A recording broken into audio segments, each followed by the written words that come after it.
Secretary Singson, sir, yung pong breakwater sa Roxal Boulevard ay nasira noong ring.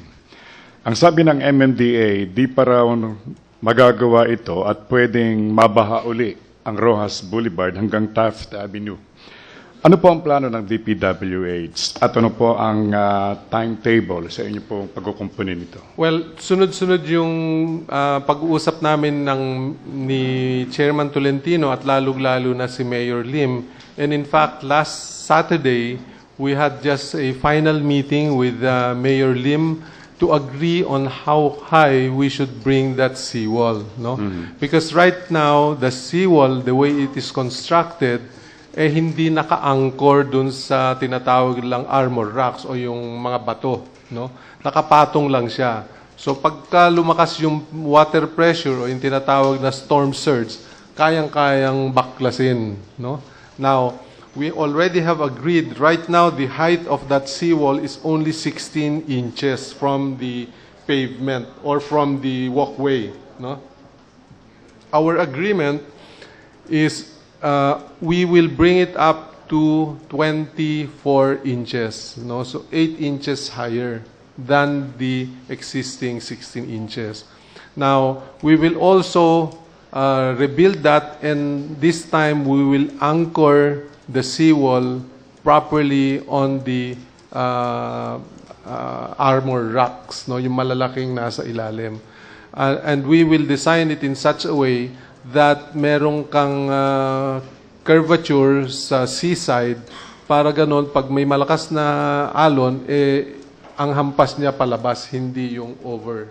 Now, obviously, I am saying that we cannot design the seawall to protect against a 5-meter storm surge, no? Which is what happened in the last incident. No? Now, however, we are also upgrading the other components of that seawall, and this will include proper drainage. No? We will also include cleaning up.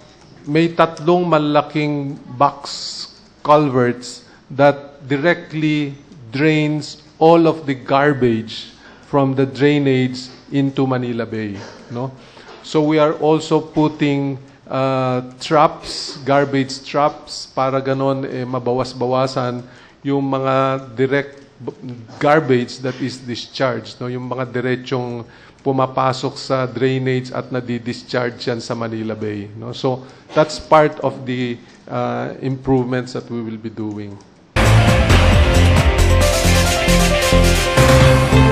Call on Raisa Robles of South China Morning Post. Raisa? Good morning, ASEC Lazaro. Yeah, could you give us a briefing? What are the major wrinkles in Philippine-Vietnam relations? For instance, the incursion of Vietnamese fishermen into the West Philippine Sea, is that a serious problem? And what will the state visit accomplish with regards to that? That's my first question. Thank you for that question. Serious wrinkles? I don't think there are serious wrinkles. You mentioned the fishing question. I think the fishing issue is something na napag-uusapan at nagkakaroon ng agreement. In fact, this may be one of the topics that they will discuss, but it is really to have certain agreements.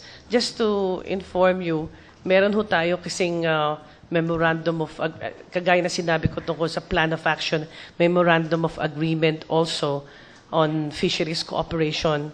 In fact, ito ang venue, ito ang forum na mapag-uusapan lahat ito, including IUU, which they called irregular or unregulated fishing. So I think the relations is very healthy, and I think Vietnam and the Philippines are the best of friends.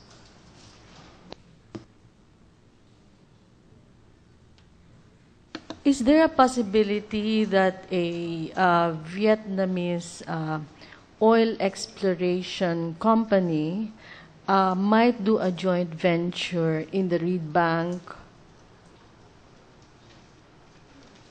Let me put it this way. The Philippine government has invited the Vietnamese oil and gas companies to invest in the Philippines. But when they invest, since this is Philippine territory, will be in accordance with the relevant Philippine laws. And is there any Vietnam company now interested? Not that we know of right now. Perhaps itong bisita ni Pangulong Sang. What about the Spratlys issue will the President raise with the Vietnam President? This concern, because Vietnam just signed a bilateral agreement with China. Siguro ito yung isang, tinanong na rin to kay Pangulong Aquino during the FOCAP tungkol dito sa pinirmahan na agreement between Vietnam and China. Pero ang tingin namin is that ang Department of Foreign Affairs, wala kaming nakikitang problema dun sa agreement na yon. Dahil the agreement between Vietnam and China is purely their bilateral issues.